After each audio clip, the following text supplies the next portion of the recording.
One guy that almost became a Premier League player, guys, was Arne Engels. I need to get your take on this because that was one of the headlines of Deadline Day. Nottingham Forest, I think it was 3 bids in the end that they launched for Arne Engels, culminating in £25 million. I mean, just on the face of it, to give my tuppence worth for what it's worth, £25 million, a lot of money for Arne Engels. A lot of people would say, look, sell him, take it. The one thing I'd say, as a fan, what's the point in taking it if they're not going to reinvest it? Do you know what I mean? Like, I don't know. How did you guys see it? I mean, I look at it 2 ways. I think we kind of discussed it before we came on the pod, Dan. For me, number one, it kind of proves that Celtic's model and structure is dysfunctional.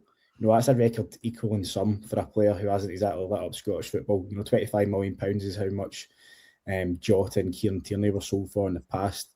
I think the only fee that eclipses that is Matt O'Reilly when he left for Brighton last season. So for me, if Celtic had a succession plan, Engels would probably have been sold. I think £25 million is the ceiling you're going to get for him as well. I'm unconvinced that there's going to be any kind of monster bids of that ilk that will come in the summer.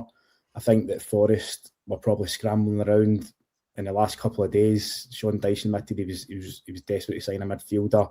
Engels obviously identified as the man he wanted, and perhaps he pushed the boat out a bit further to try and convince Celtic to sell, and ultimately they stood firm.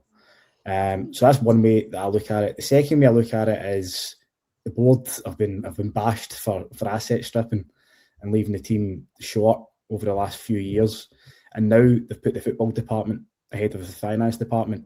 So I think they deserve credit for that. They could have sold, like you said there, Dan, they could have sold Arne Engels.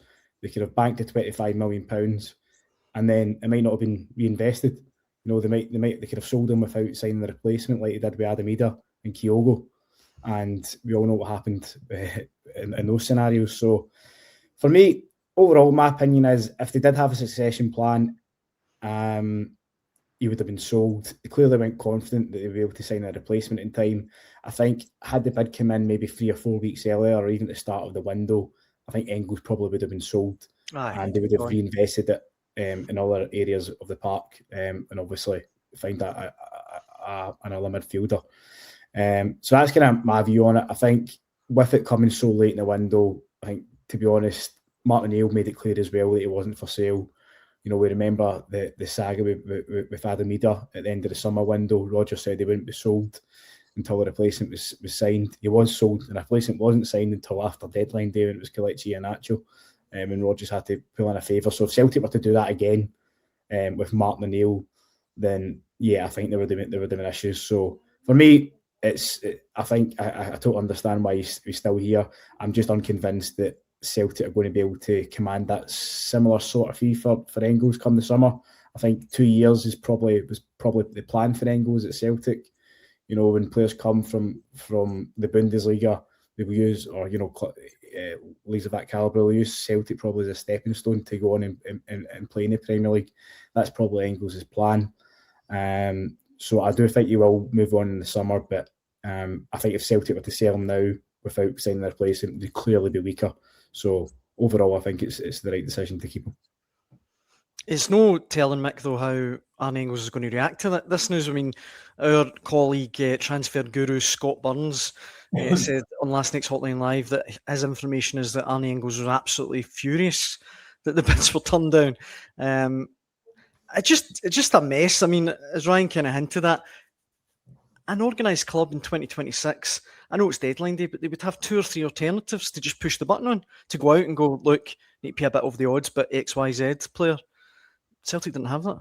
Yeah, but this is the whole point. I mean, Celtic are the player trading model.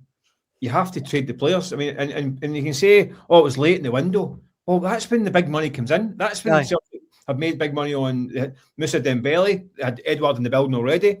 They made that's when money came in for late in the window for Kyogo. The clubs that are panicking and will spend big money. That's when you maximise your value for these players. So a bid coming in for one of your biggest assets on the deadline day should not come as a surprise. But Celtic, this is the problem they've got because of the kind of the structural problems they've had in recruitment. They're unable to cash in at the right time. They should have cashed in Dyson Maeda towards the end of the window in August, but they couldn't because they had no strikers lined up to come in. And they already signed 2 wingers to cover Dyson Maeda to sell him. Then they couldn't sell him because they didn't have a striker lined up. So the whole system has fallen down. The problem they've got as well is, listen, Martin Engels said today that Engels is fine. He's not in a huff. Fine. This is a guy who's now been denied at least 3 times his salary. So he's young enough that he's not going to make a huff in the short term because he might think, well, the chance of coming again, right? But Dyson Maeda at 28, chance to treble his wages. He will have been fizzing. Mrs. Maeda will not have been happy. She was on Rightmove looking at houses in Germany. And this is the reality. We saw them down in England last night. One of the Crystal Palace move broke down, and the player's wife was on Instagram moaning about she was house hunting and all that stuff. This is life. This is the guys' livelihoods. So, and you buy these players, and the promise is you come to Celtic, try and win things, hopefully win things. We'll develop you, and we'll sell you when the time comes round. A £25 million bid. If you'd said when Celtic signed Arne Engels for £11 million 18 months ago, 18 months to a bid for that coming in, that is the model working. Not being able to sell him because you haven't got any backup plans or anything in the bill. Listen, a player should be signed in midfield this window for the summer to allow them to sell in the summer. Yeah, this is how the wheels start. This is what clubs that are doing properly. Teams like your Brightons and your Brentfords and your Michelins and your Bruges and all that stuff. They have these guys in the door so they can sell these assets. This is how you do it. You buy in the next £3 or £4 million player who's already in the door so you can sell the guy. And so they have done it previously. They've run aground, whether that's under the Tisdale reign or whatever. But this whole system has grind to a halt, and they're now having to keep players that should be getting sold. Hatate should have been sold at the right time. Maeda should have been sold. Yang was a bags or pack, should have been sold. And now Arne Engels, that kind of money is too big to be sniffed at. Because I think Ryan said there now, I'm not sure that kind of money is going to come in again for him. I could be wrong.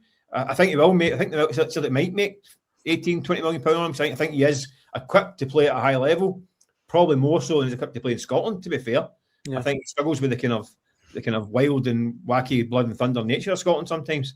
There's certain games when he just kind of goes into hiding a wee bit when he gets a bit wild. But I can see him operating at that level. I don't think he's the most creative, but he's got he got an engine. He's 6 foot. He plays for Belgium. Ticks a lot of boxes for a lot of clubs. So yeah, they will make money on him. But if Celtic had something lined up, they could take the money, reinvest it in the next one. And by the way, Celtic have also got, they've still got Paulo Bernardo, Rio Hatate, Luke McCown, and Callum McGregor in there. McGregor, Hatate and Bernardo are going to need to step up at some point this season. Hatate not so much. At times he's been okay. Bernardo has been very poor this season, and that's been kind.